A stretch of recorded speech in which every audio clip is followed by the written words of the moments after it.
I'm the kind of person that will try anything. From studying abroad to athletics to theater, at Hiram, I have those opportunities. I've learned to ask what if a lot more and look at problems in different lights, and to live in the moment. My goal as a student and in life is to have no regrets. Because of Hiram, I feel like I'm ready for the spotlight. At Hiram, I'm challenged to really think for myself. I've learned that there could be 50 right answers, not just one. My professors have been tough, but also so inspiring. They've really helped me find my focus. Life lessons are what I'm going to take with me from my diverse community of coaches, professors, and students. Hiram has expanded my viewpoints and my beliefs. To me, Hiram means family. You get a chance to know everyone personally. Transferring here is one of the best choices I have ever made. I try to humanize technology. I train students through Hiram's Tech and Trek program so that they can use these resources to work smarter. Every day, I see students working to solve complex, real-world challenges. I truly enjoy fostering those conversations.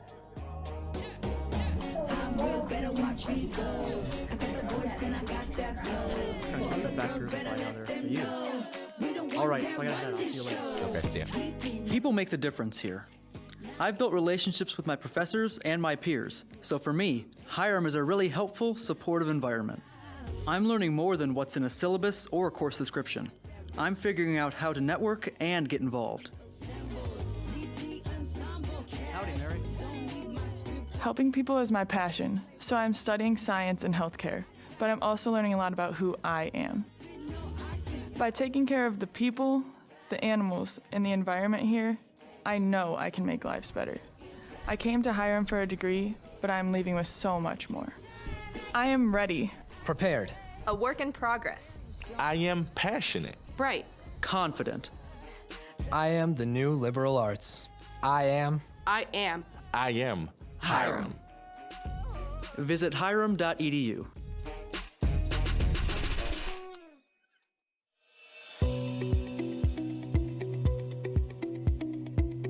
Welcome to Fireside Chats, 60 minutes of stimulating conversation with some of Northeast Ohio's most interesting entrepreneurs. Get the inside story from folks who have taken the leap and who are willing to share what they've learned, the good, the bad, and the inspiring. Fireside Chats, real entrepreneurs, real stories, real learning. Fireside Chats are brought to you by the Center for Integrated Entrepreneurship at Hiram College. Be sure to look for our Fireside Chat podcasts where you can listen on your own time and our dime. For more information, visit hiram.edu/entrepreneurship. Now, let's get chatting. Okay, hi there. This is Garrett Munro from Hiram College, and I not long ago was a guest at the Fireside Chats hosted by Hiram College Center for Integrated Entrepreneurship. I was invited by Kay and the rest of the team, and it was a real honor to be there and join their Fireside Chat class and also do the live stream. I am doing a voiceover now. It's after the fact because of some technical issues. They weren't able to get the first 10 or 12 minutes of audio captured. So my understanding is they're going to overlay this with the video. So you should be seeing Kay giving an introduction and things getting warmed up here. So I'm just going to we're going to mesh this with the audio, and I'll give you a bit of an intro here. So I am an employee at Hiram College. I'm an instructional designer in the Office of Learning Technology. And the last about 2 years, I've been moonlighting working by myself on this project, this idea of developing a better sauna. And you can see the picture. You can see the sauna there on the right side of the screen. It's has a reflective foil interior, and I set it up right before the session started. You set it up with tent poles, and it has an insulated cover, and there's electrical steamer which pumps the little tent room there full of hot steam. and you'd put a chair in there and you can steam. And so it's sort of this affordable sauna that just there's nothing else like it on the market. It's under $200, and it's a whole body steam sauna. And my plan, this is really sort of a personal project I developed because I'm just really into saunas, and I couldn't get access to a sauna. And so I kind of made one for myself, my own purposes, and kind of figured, hey, this is working. Maybe other people would be interested in this. And I ended up developing this business and contacted factories in China and sort of had prototypes put together. Ended up getting it on Amazon and selling. My first batch I had made, which was about 100 units. And so I want to talk about sort of the strategies I used. I'm calling we call the talk bootstrapping e-commerce. And so e-commerce is, of course, doing business online. And I talk about how I was able to do this, get this thing started just for under $10,000 and just doing it by myself. So the talk is really kind of at two levels, sort of the case study of how I did things, and then kind of trying to step back and look at some of the principles and ideas behind what I think made the business model work. A lot of it had to do with an idea called design thinking. So I'll be talking a little bit about design thinking, and also be talking about like the lean business model, and more just about saunas and the kind of the nitty gritty, again, the micro level of the business. So once again, Kay's offering a bit of an introduction here. And I'm leaning on the sauna now, and you can see the LED light there on the table. Yeah, it's an exciting time to be an entrepreneur. You know, at no other point in history could I have possibly done this by myself or with so little startup money, and to reach so many customers so quickly. So it's sort of a cool time to have ideas and to start things up. And a lot of it had to do with just using platforms and using ideas and doing research. And so the subtitle of this talk is Data, Design, and Saunas. And so I would have never launched the product if it wasn't for having data to validate the idea. And so I was able to actually go on Amazon and figure out what the volume of sales were for products which are similar to this one.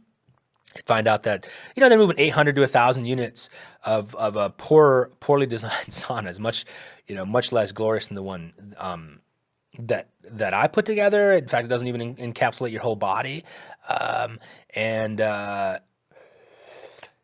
so to me that was really validating to say, hey, there could be a lot of people interested in a much better product. I suppose the main outcome of the talk I'd like to leave people with is sort of lessons I learned. And also different ways of doing e-commerce and ways of sort of taking a passion or an interest you have and turning it into a business. I also think too that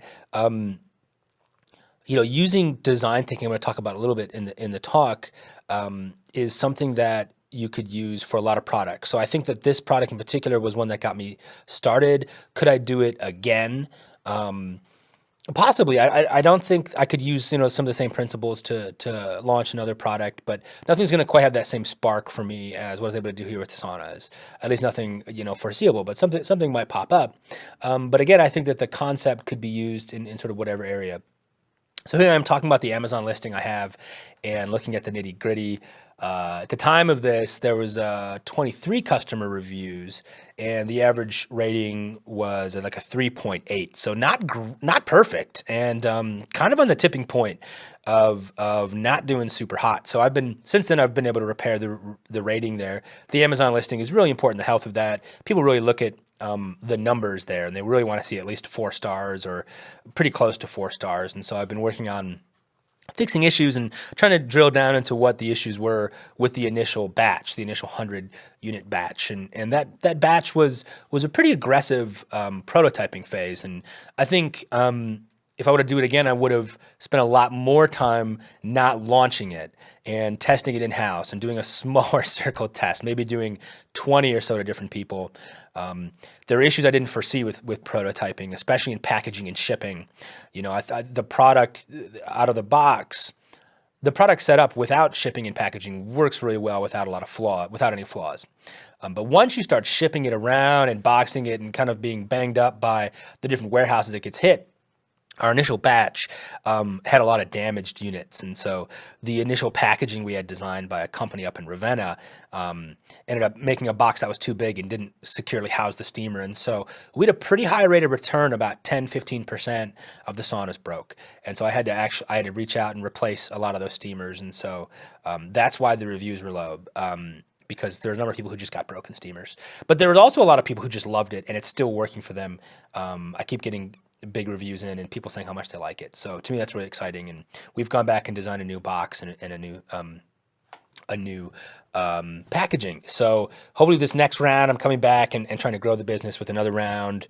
Things are going to go a lot better. I think that it's fixed. And I talked a little bit about design thinking in that slide and the whole process of sort of empathizing, kind of experiencing the product, role-playing the customer, brainstorming with a really wide lens, what about this product really inspires, what about it really works, and what about it doesn't work, and how could we kind of go off the rails with, or really change something up. And so you can do this again with any product or service concept. And then you can begin to define it and you begin to focus your ideas and focus really the concept and the functionality of the product and get rid of things that maybe don't work too well.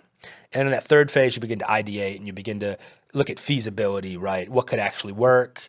What are other points within the business model that need to be considered? And then you look at implementation and prototyping. So now I've moved on, and this whole process turns over, and you can run this cycle infinitely, and you continue to kind of improve the product, and that's something I really believe in, something that I'm really doing here, and trying to find better packaging, better steamers, better little tweaks I can do to continuously improve the product. And really engage with customers. I think that's really important to get their feedback and what their experience is. And the people who are buying it are not who I originally anticipated. But reaching out to them, particularly with email through the Amazon platform, has been one of the greatest sources of input I've had. I haven't been able to get, when you work with friends and family, you get a kind of a rose-colored perspective on your product. It's great to reach out to them and get feedback, but honestly, you're probably going to be working in a niche that your friends and family don't appreciate. And so my friends and family aren't all sauna people. So the people who I sold these are, and they don't hold any punches. So that's where the rubber hits the road. And so in a lot of ways, I think that 100-unit real authentic pilot run is necessary to really get real authentic feedback from customers. The risk, of course, of doing it actually live on Amazon is that your reputation's out there and your listing is out there, and you could take a knock if something goes wrong, and it could be at that scale risky when you've got low capital and you're a startup. So we're cranking along here with Sauna Rocket, but things to consider when you think about testing and prototyping your model. I'm talking now in this next slide about saunas and kind of my obsession with it. This is empathize, right? This is sort of my experience with it, and I've been doing saunas for a long time. I come from northern Michigan. I come from a Finnish place up in the UP, and saunas are a big part of the culture there.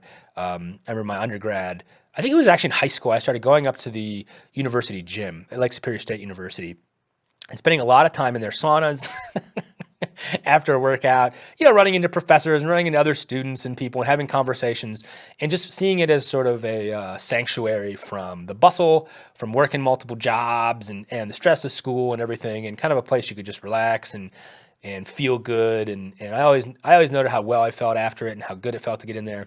It wasn't until, years later I started really looking at the data and the research and running into more about how pretty great saunas are for your health. And I have here a slide of a bunch of different bullet points, and it looks like the audio is about to cut in for the recording. And so I'm going to leave you now. We're going to merge back with the live stream, and I hope you enjoy. Thank you. So this is pretty profound stuff. Improve metabolism, right? You get your heart rate up, you're burning calories. It's going to continue to also improve your insulin sensitivity, so your ability to process sugars and absorb protein. improve sleep, and also just you get this incredible rush after it's done. So again, I'm geeking out about saunas. This is sort of my science slide. You don't have to believe all of it. I'm a total convert. The slides have the link, and you can check out some research I've linked here. It's sort of a meta study on sauna use.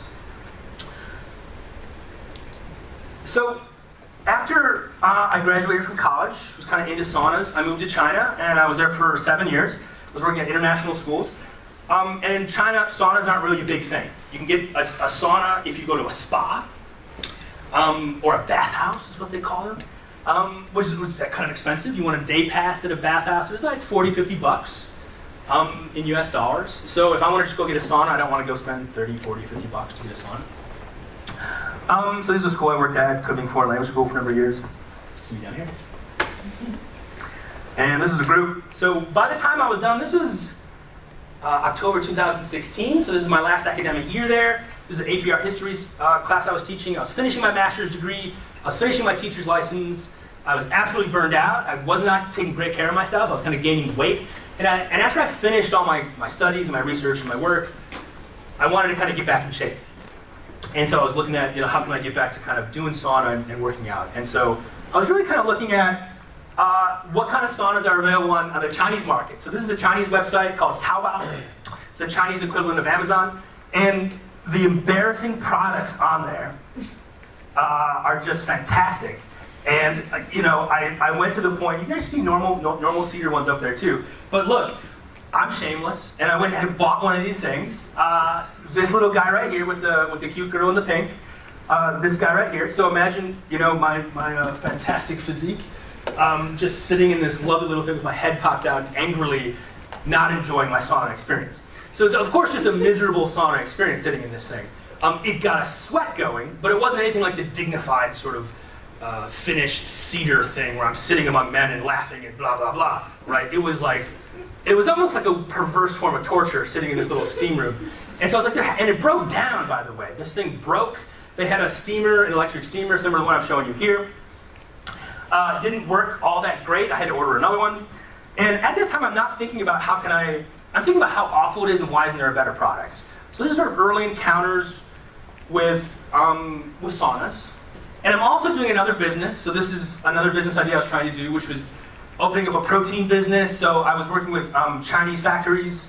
Easy to really contact Chinese factories. This is a website. It's all English, by the way. I want to leave this with you. If you're an entrepreneur, you've got to know about Alibaba.com.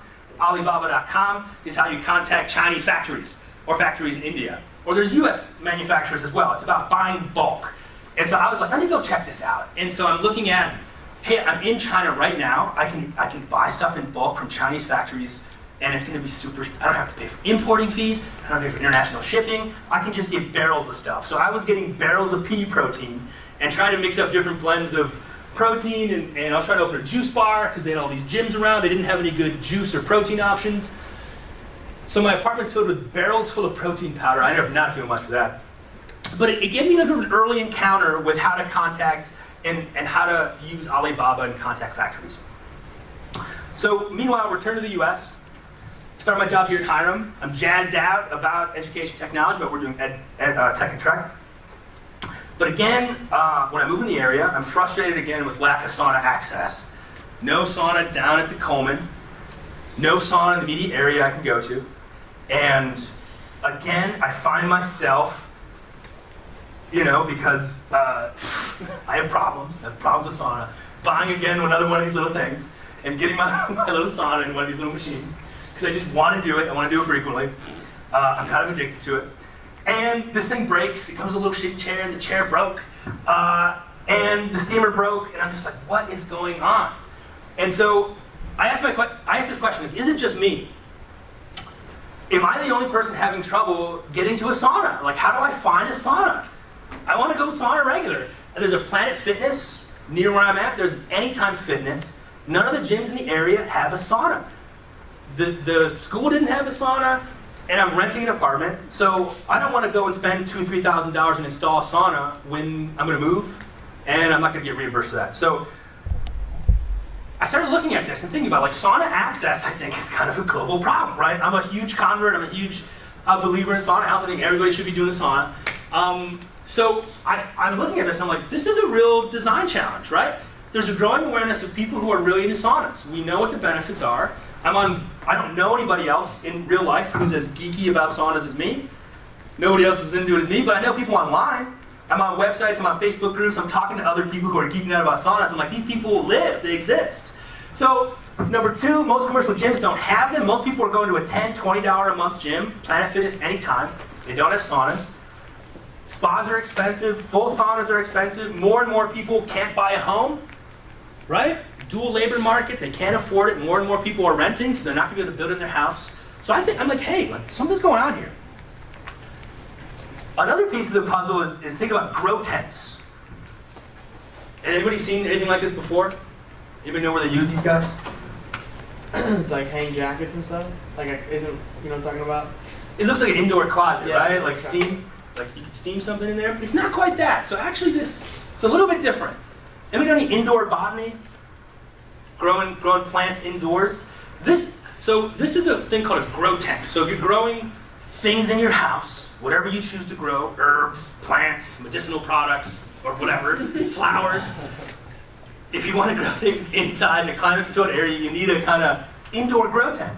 So kind of like the a greenhouse effect in a way. Absolutely. Yeah. So it's insulated. Like I did not build this thing from scratch, right? So my brother's up in Michigan. He has a side hustle as well. It involves medical plants, and totally above board. Great stuff, brilliant stuff. He's giving me a tour of his facility, and I'm sitting in one of these big ones. He's got big ones, and I'm sitting in there, and the lights are on. I'm like, this is hot in here. Like this is on a break when I was driving up there. I was like, man, you can get a steamer, and you can do a full body sauna just in one of these things. And so the idea is kind of ticking around my head. So I get on Alibaba, right? My old buddy, Chinese wholesaler, how to contact factories, and I'm looking at grow tents and what they cost, and they're not that expensive. So I get on an email and I start emailing these guys like, hey, could you make some modifications? What would it cost to get 100 of these?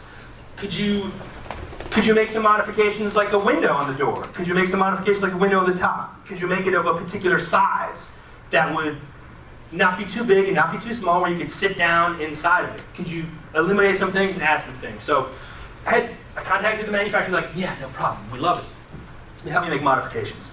And then I just take some of the old school steamers I bought from the broken saunas and I plug them in, and it worked okay. I got a sweat. I was like, this is cool. I'm just using it by myself. Then I started thinking like, I want more horsepower, right? I want to do it better.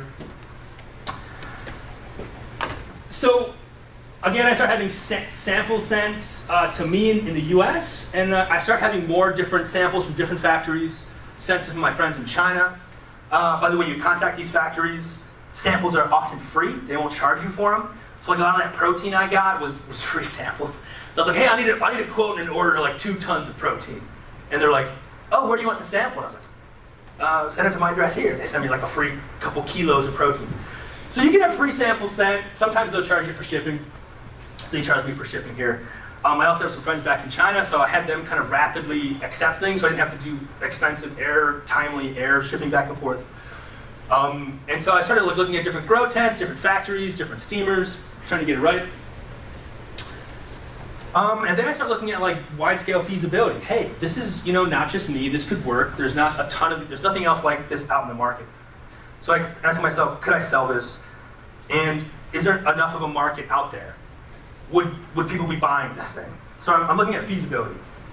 So I used a tool called Jungle Scout, or it's also called AMZ or Amazon Scout. This is a website. I got the links in the slides. They have free software and paid-for software. And what it does is it is an extension in your browser. So you can see a screenshot here. So you plug it into like your Chrome browser, and any product on Amazon, it will show you how much they're selling per month. So I looked at the number one awful little sauna on Amazon, the bestseller, and they're selling 1,000 a month of this sauna, 800 to 1,000, and it's pretty stable across the year. 800 to 1,000 just on this sauna, and if you look at all the other models of competing saunas, it's the same style, right? Same little head above, awful little sauna experience, breaks all the time. They're also selling a couple hundred. I'm like, there's a ton of volume here, right? And I'm like, They also crunch some other numbers. I don't know if you can trust these numbers too well. You really got to do the diligence and figure it out. They're like, if you can compete with them, you're going to be doing up 6.5 figures a month. So I started getting really into, hey, this is exciting, right? There's a lot of potential here. Anybody know this? Anybody familiar with this guy? Yeah. Ty Lopez, right? Yes. Here in my garage. He's a meme. So he's this guy who's on YouTube, and he's trying to sell you these courses, like how can you make $1 million, right? He's trying to sell you these like get rich quick scheme kind of things, and he's got a Maserati in his garage, and he's got a shelf full of books. So, of course, I don't buy his stuff. I'm not into his stuff, but I get hit with a similar commercial from a group that I actually really like called Ecom Crew, and these guys are they actually own their own Amazon business. They import products, they export them. And they had a bunch of different courses that I paid for. I paid a couple $100, and I also got access to kind of do live chats with these guys. I totally went all in on it, and I learned all the sort of basics and tips they gave about launching a product. So I really recommend kind of getting some knowledge there. Ecom Crew's great stuff, and it was really helpful. So they looked at like different modeling, right? Should I sell it on Amazon, or should I do it off Amazon? Should I try to get my own website? How do I brand the product? How do I advertise the product? How do I test the product? What about packaging? All these sorts of things. And so they really suggested this sort of lean business model approach. They said, go and test it. Make sure people are going to buy it. Get feedback before you go to scale. And so I don't know how I set it on 100 units. It's sort of a good round number, right? And I was kind of looking at what money I had saved up. And what I could do, and it was like, hey, it's just about 10. It actually worked out about 12,000 after everything came out, but my savings account was 10, and I figured out another 2 by stretching some other stuff, eating at the dining hall, for a couple months. It's still there. It's great food. It's fun. And so startup capital was like that, and they came in. I had a company in Ravenna design the boxes. I had the light come in, the LED light, which is up here, which I was worried about people being scared of the dark, right, or not having a light. I thought the light would be kind of a mood ad feature. And I had a new steamer designed too. So the steamer is not on the market. You can't find this one. It's way more powerful and way bigger. And I contacted a company, and they designed it specifically for the U.S. electrical system. So this is sort of a unique one, but it has some issues. This one's broken. I just got this out of the box, and it was damaged in shipping, and this was a problem we'll talk about in a second. So this is definitely refining the product. So again, sales were great. I was super happy. Now I've got my money back plus some, and I can go back and go to scale. And what I did after that 2 weeks is I immediately went back to the factories. I said, I need 350 because they're selling like crazy. And this was kind of a mistake because it was after about 3 weeks that I started getting real feedback from customers about problems they had. So this is where refining the problem came in. This was a really big review. I think it came in the 10th, right? So it was like 9 days after I launched. And this guy left this killer review, 5-star review. Was worried about the minimal reviews, it's a new product. It doesn't include a chair, but he said very intuitive the way they brought this product together. So I was really, really pleased with that. It was really validating. Here's another one. People want a chair. The packaging needs some work as it came in a pretty beat up box. So again, they liked it. So this is the boxing problem, and this is one of my old boxes. This is the top box in the picture here. And the boxes were way too big, and a lot of steamers got damaged because there wasn't enough padding, and the steamer was getting knocked around. And I went back and figured out why that was. The box was designed with my prototype and not with the ones from the factory, and so the prototype was way bigger and it had more space. Anyway, what resulted was about 10 people, about 10-15% of the saunas, of those 100, were broken. And so it was a big problem. They're emailing me saying, either they're emailing me and saying sauna's broken, or they just return it to Amazon. They leave bad reviews. So this is really obviously not a great thing. Something I gotta work on. But what I did was I went to a new company right out in California near the warehouse where I had them imported to, had them design the new boxes from the bottom, which is tighter and doesn't kind of have all these things knocking around. So this is what the new packaging looks like. Again, this one I just opened. It was one of my last ones from the initial 100, and yeah, it was broken as I kind of expected. So that's a problem.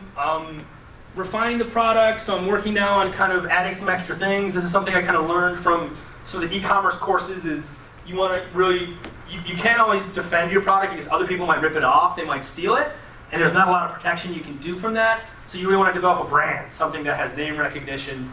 And so Sauna Rocket's what I'm calling it. It's got kind of space agey stuff, right? Like LEDs, or stepping into a rocket, I don't know. And it's quick, right? It heats up quick, so Sauna Rocket. So they're adding a logo, so all the new ones have the logo on it, and the new box has a logo printed on the box, instructions, so there's more sort of branding presence. I got a trademark on this stuff, I'm gonna talk about that in a second. And I also think I'm gonna get rid of the light. So for a number of reasons, I don't think the light, nobody really talked much about the light, they didn't love the light, it costs a lot of extra, and I had them add a skylight on the top and a skylight in the front, so these guys cost about, the initial batch, they charged me $9 a piece out of the factory, and the second round they upped the price to $12 a piece, but because they come from a factory that's far away from the other factory, I ended up spending a ton of extra money in shipping and logistics, and so I don't even think I really need the light. So it's another thing I'm going to take out. So again, I'm kind of continuing to look at feedback and try to refine it, especially in packaging and branding. The steamer as well, so I'm having a new factory make the steamer, because I don't think it was just the box that caused them to be broken. We actually had a couple more samples come to my friend in China. We tore all the different steamers apart, and there's one that produces a way better quality one with thicker plastic and more heating elements, and it just feels better, and it's the same price.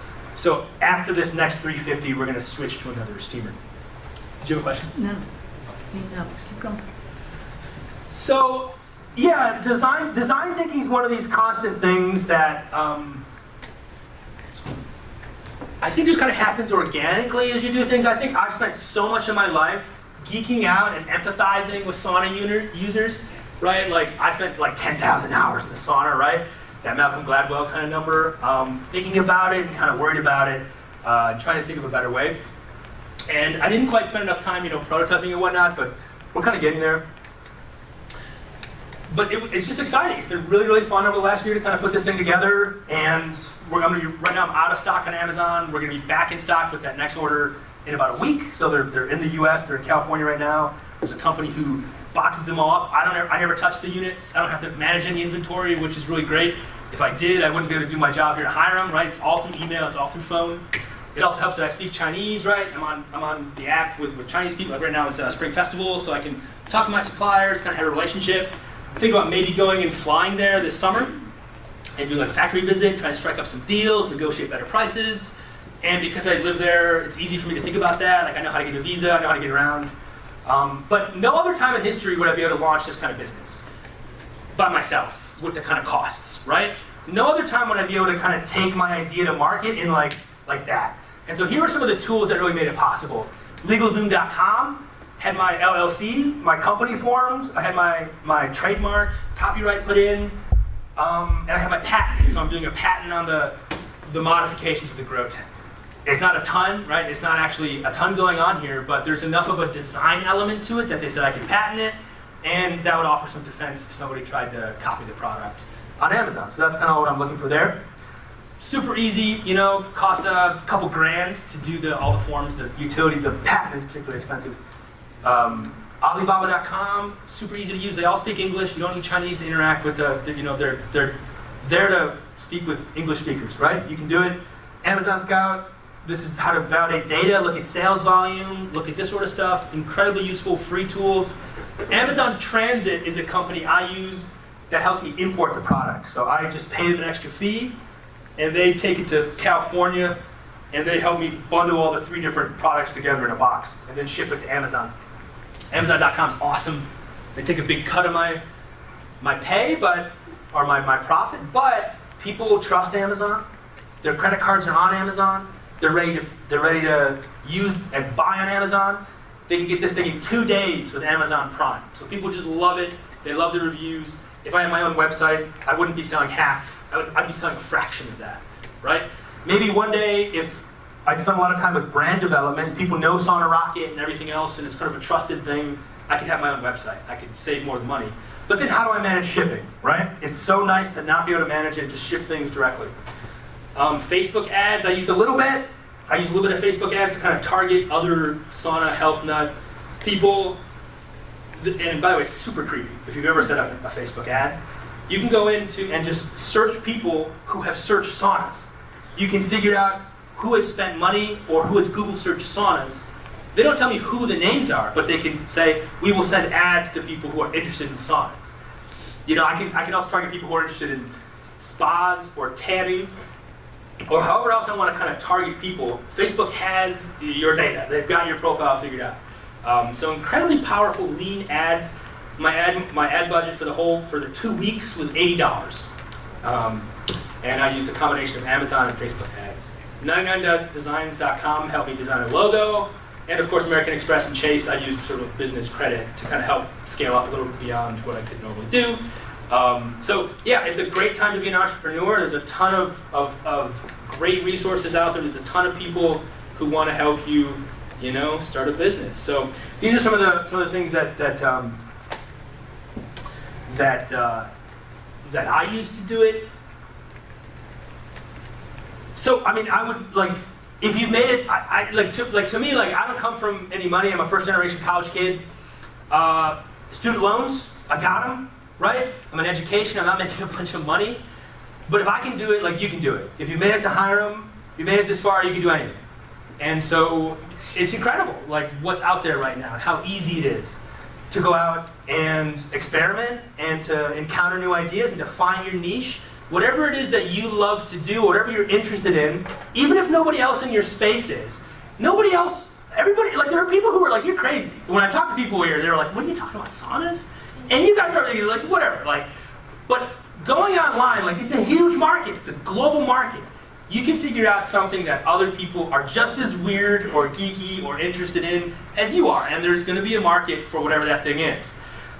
So this is physical products, but I think the same thing applies to services or to digital products as well. So anyway, I think it's just a great time to be an entrepreneur, and I think you guys are capable of awesome stuff, and this is a really cool program. So Kay's incredible, she's got an incredible network, incredible people here at Hiram who want to see you guys succeed.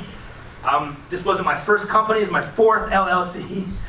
I put a bunch of money into a brewery in China, which didn't work out very well, right? It's part of the reason it wasn't doing super well health-wise, weight-wise, rather.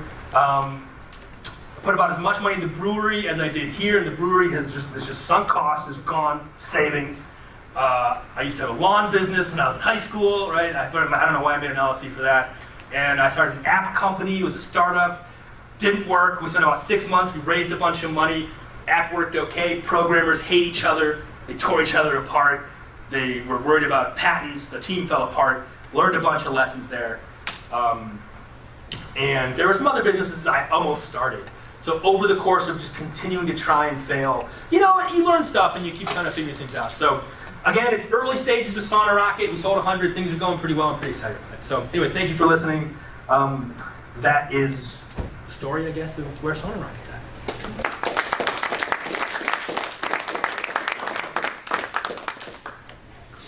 Questions for Garrett? Yeah. So, how does it like work in terms of like where the steam goes after you're done? Where do you generally plug it in, like the bathroom? Sure. Yeah, I mean you can put it wherever you want. You know, I have mine in my laundry room, and I've seen people put it in their garage. Yeah. I saw somebody put one outside. You know, not in Ohio. Not messy. Is it like a messy? Is it when you? I mean, where does the steam go? I guess do those walls just take care of it? It condenses. It'll drip down. And there's like an extra tray, so this is a tray that comes, you put in the bottom, and I just pick the tray up when I'm done, I just dump it in a bucket, you know. I'll wash it out every 3 or 4 times I use it, so I won't wash it every time. You do want to wash it out. Yeah, right. Yeah, you plug in the steamer, it heats up in about 10 minutes, and it shoots steam through this tube, and it ends up in this little condenser cup, which will go through a little vent at the bottom. Steam blasts out the holes in the cup. I actually don't use the cup myself. I just like the tube. It comes out, the steam's a lot hotter, and I like it that way. I put the cups on there for safety. I don't want to get sued. I put a bunch of stickers on this thing, like warning. So this is another thing that I was worried about. They're like, you're gonna get sued, somebody's gonna die in here. I'm like, I don't know. Like so I was researching like liability stuff. And so I had these stickers made, and these are kind of up to a kind of liability code, like it's fair warning and so on. So the company, the third-party company in California, puts the sticker on it for me. Now I want to have the factory in China put the stickers on. It's going to be a lot cheaper. The people in California who do the prep increase their prep cost for me by 30% between the first and second order. So everyone keeps upping their prices. You know, once you start getting into this cycle, so you really have to be. So what I want to look at doing is signing like contracts and signing agreements where they won't, do that. Yeah, so that's something I'm figuring out, and human labor to prep is just a lot cheaper in China. So I'm gonna try to do more of this stuff in China, and maybe even just have them shipped directly from China to the Amazon. And there's a risk there too of factories figuring out what I'm doing. So they don't people are making grow tents and they're making steamers, but they don't know how I'm putting them together yet. So kind of big questions. Yeah. But yeah, so this how it's 10-minute warm up and then you empty the water. What's the hardest part for you to work a job here at Hiram and having your business? What's the hardest thing about doing both? Well, so Dan and I work in the same office, and so Dan sees me sometimes, taking some calls, and kind of task switching, I guess. And like stress levels double, right? Because I got big projects at Hiram, I got big stuff to do here, and it's constant. And same thing with the side business. So it's like finding a way of managing the stress and managing energy, and also finding balance with personal life. Like I also have people I want to see and stuff I want to do, and I also just want to do nothing. And it's hard to do that when it's like it's constantly worried about stuff. So I don't know if that answers your question, but yeah, I mean sometimes I'll be on business, I'll be taking a call or be on Sauna Rocket stuff at Hiram, and then I just stay late or come in early. Like you figure it out, I was just wondering, could you put it on eBay, or why not eBay? Yeah, too. It's a good question, and so you definitely could, right? And I do have a website, saunarocket.com. I just bought it as a placeholder, and I'm using it's called a drop shipping website. Like they'll ship it, or they help you kind of set up. It's a template for a store, and so eBay. I thought about it, and I was just, for me, like when I buy anything online, I go to Amazon. And they've got the Prime, and they've got all the extra, the reviews. I just trust it a lot more. I could go to eBay and sell them. Yeah. Right, because I don't like Amazon as much for some reason. I'm like one of the only ones, but like I like going to eBay, so I just thought like, would it cost you more to put it on eBay? It's way cheaper. Yeah. So that'd be kind of cool. Yeah, something to look at. And what I don't know about eBay is if they have warehouses and they can ship for me. Oh, okay. So that's one of the nice things about Amazon is I can just ship in bulk all my product to them, and then they'll handle distribution. eBay, I might have to just ship by myself. So that's something nice that Amazon does. But I would be able to keep more of the profit from each of these things. Yeah. Do you have are you going to try to put this in stores that way you won't have to always ship them out, or is that kind of something that you're not looking at? Yeah, like retail stores. Yeah. Something I've thought about, like I don't know. Like Bed Bath & Beyond. Yeah, something like that, right? You have to. Somebody say Walmart. Yeah. Yeah, it's a possibility. One of my, I don't know. Yeah, it's early yet. One of my buddies who I went to undergrad with worked for Sam's Club for a while, and he's with the Walton people, and he says they really want to see data, like years of sales data and like volume before they commit to like shelving a product. So we're just trying to collect the data and see where it goes. Yeah. Are you worried at all about like any like the Chinese trade agreements and whatnot, the trade war or something we're having with China right now? No, that's a bit. Yeah, I was really worried about it. Yeah. The tariffs and whatnot. Like my margins are between 20 and 30%. So of the money I spend on it, the cost, about 30% comes back as profit. The first 100 was about 20. I think with the next few rounds, it's gonna be around 30, especially if I get rid of the light. So the Trump tariffs are talking about 10%, 10, 20% on some stuff. So like it's like when I read that, I was really scared. I was like, oh, that's it. Like it's crushing people out. Yeah. But he's putting tariffs on particular items, and I went through and got the codes, and none of the stuff I import is being tariffed right now. All right. Yeah. So I was like, Good. somehow got through. Yeah. So yeah, none of this stuff's being tariffed right now. Good. So what's your cost to Amazon? So what's their cut for doing all the transportation and then also housing your product? Totally, it's $52 out of the 109. I sell for 198 each. Of that, 52 goes to Amazon. It's huge, right? So 25 of that 52 is what they call their referral fee. So that's just cream they take off the top. Bezos getting brunch, right? The other $27, was what they say is what it cost them to ship it and to warehouse it and everything else. Yeah.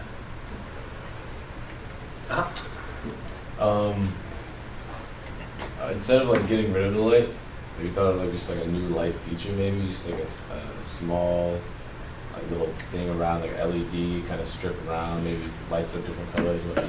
Yeah. I was thinking like putting it like follow the whole path. Like Yeah. the squares and everything, like the LED lights The LED strip. instead of like a big old pole. That'd be simple to plug in. Yeah. It'd be Yeah. pretty cool too. It's not a bad idea. I was looking around for a while, so what I want to do is find a factory that makes them near my other factories. Because the why it's doubled in price is because it's down in the south of China near Shenzhen, near Hong Kong, and all the LEDs are made down there. And so all of this stuff's made up by Shanghai, which is like LA to New York. Okay. So it's crazy. And they actually ship out of different ports. But I think maybe I didn't spend a ton of time on it. I'd rather just get rid of it, but I don't know, I'd like to go and do interviews and like talk to customers and get feedback. Like, what do you think of the light? Like, is it something you need? I'd like to go and sell it for a while without it and see what people say. If they're like, Yeah. hey, I need a light, They're not saying anything now because they have it, but maybe it's not. Yeah. Yeah. Continuous improvement, right? Like, that could be like a value-added thing. Like, are you considering the chair as an extra thing? Yeah, everyone talks about Have the you chair. considered making a two-person version of this and stuff like that? Yeah. We have a two-person, which I'm really excited about. And it's like about half as wide, and you can fit two chairs in there. And it heats up. I was worried about it not heating up or being too big, and it's not. So I think that's something we're definitely going to do because I think it's. I don't know, not everybody would buy a one-person sauna. I think a lot of people think, what's going on? Sitting in a sauna by yourself. But a two-person sauna is like, hey, invite your friend, you have a partner or whatever, you can sit in a sauna, it's kind of fun. So yeah, we're working on the two-person. What was your other idea, Jim? Just upselling it. Like, you can get the LED at an extra price. You can get the chair at an extra price or something. You find out that kind of stuff. Is that more headache than it's worth? Then you have to have 3 different boxes, right? Yeah, the chair's tough. Because I have And to doesn't manage. everybody have one of those chairs? But that was what I was thinking. People want a chair, though. They do. Yeah. My experience was Get a chair. so I could get those little chairs that the other steamers, sauna sell. Like with my body on it, they broke. So I think they're made for smaller folks. But yeah, maybe there's like I was looking at chairs for a while, and also it's just like it's going to add another layer of complexity and logistics and shipping costs and everything. I was like, people got a chair sitting around. But yeah, it's definitely a consideration. Once it gets to scale, like add the LED, get a bigger one, add the chair in. Yeah. So how did you figure out selling your product on Amazon will make more profit than like making a website for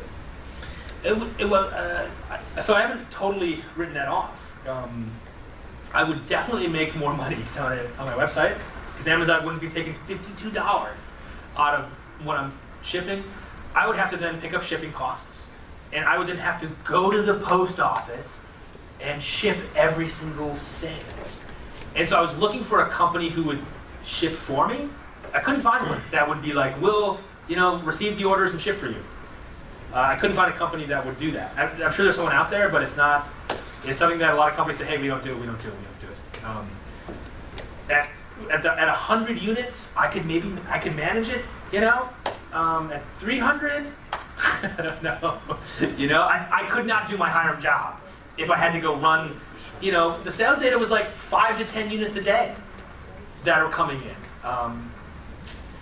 So a lot of it was like, what is my time worth and convenience worth? And I was like, Amazon and how much commerce volume is on Amazon.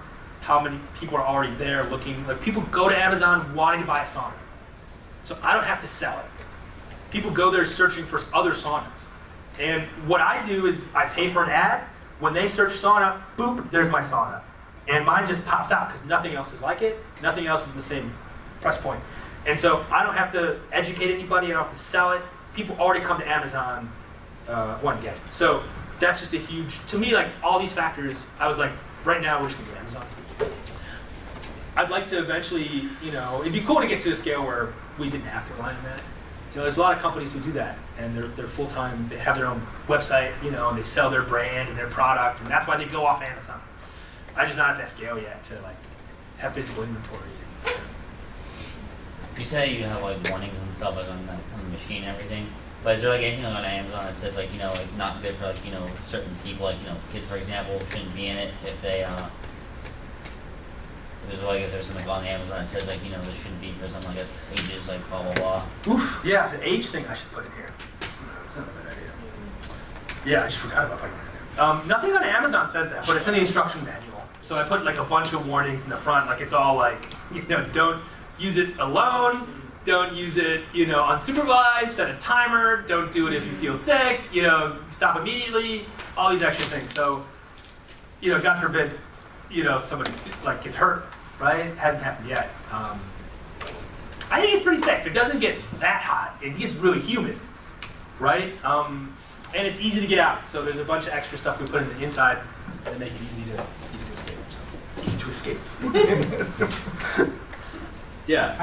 I'm sort of a sauna geek as well. And this is certainly a fine sauna at the price point. Yeah. But have you thought about performance? Have you thought about a dry version? Like you can only take a steam sauna in there, you don't get the dry heat, you know. How does this perform ventilation-wise? I mean, is all that solid? Or, you know, having been in probably a really, really good sauna somewhere, yeah. Are you hoping to achieve that, or is that unachievable in something like this? Do you think? It works so well, just out of the box. Like I think like adding like extra insulation was something I was looking at. Like, could we get a better performance if we added more padding or more layering? It'd be something to prototype. Like maybe it wouldn't cost that much, and we'd have a lot more performance. So something I should test out. It was so good, just how they built it. I was like, hey, dry heat is a thing, right? So that would be, steam sauna is not something most people go to. Most people want a dry heat sauna. Dry heat's tough because you need to use a lot of electricity. I haven't found a small unit, a light enough unit that could produce enough dry heat, you know, in this space. And it's more dangerous, I think, too. If you have like a space heater in there, it's going to get red hot. It gets hotter, it's more of a fire hazard. There's other concerns. I was looking for a while getting like a really big grow tent and getting like just a sauna stove in there. Like, could you just sell that? Would people buy that? I don't know. That's a big design challenge. Just could we engineer an electronic from the ground up, which was low cost and safe enough that could produce a dry heat sauna, like at a 2-person scale, right? I don't know. I haven't found anything that's part of the Sauna Rocket brand down the road. Yeah. No, these are good thoughts. Yeah. That was a good idea. A tent with a sauna oven. What is it called? A sauna. For the dry heat. What is that? Sauna stove. Sauna stove. Yeah. That's a good idea. Some form of that. Just a tall one with a smaller tent. Yeah, I had some shipped to my guy in China, and he said the hookup was so difficult. You need like an electrician to hook up one of these stoves. It's like I don't know what the voltage is. It's like a special hookup. And so I was like, no one's gonna do that out of the box. 220. It's a 220, right? So if you buy some on Amazon, like it just needs to be like plug and play, you know. Right. And you can tell that's what people like. That's it, yeah. So that's kind of the appeal here, but maybe you could work with the sauna stove manufacturers and scale it down and get a different, you know, setup. So that's a way higher level thing. The other thing we've been looking at more seriously is having them produced in the U.S. Just because they're so simple and they're so basic, and they're so bulky that maybe we could produce them in the US at a higher quality at about the same price without paying for customs and shipping and all this stuff. That would be so cool to produce them somewhere in the Great Lakes area. So something I'd like to really do is produce a different, like more of a custom built steamer that's domestic. Well, looks like that's the end of the questions, but let's give Garrett a big thank you. Very, very interesting and fascinating story, and a lot of information in there. So thank you very much. Thank you, everybody.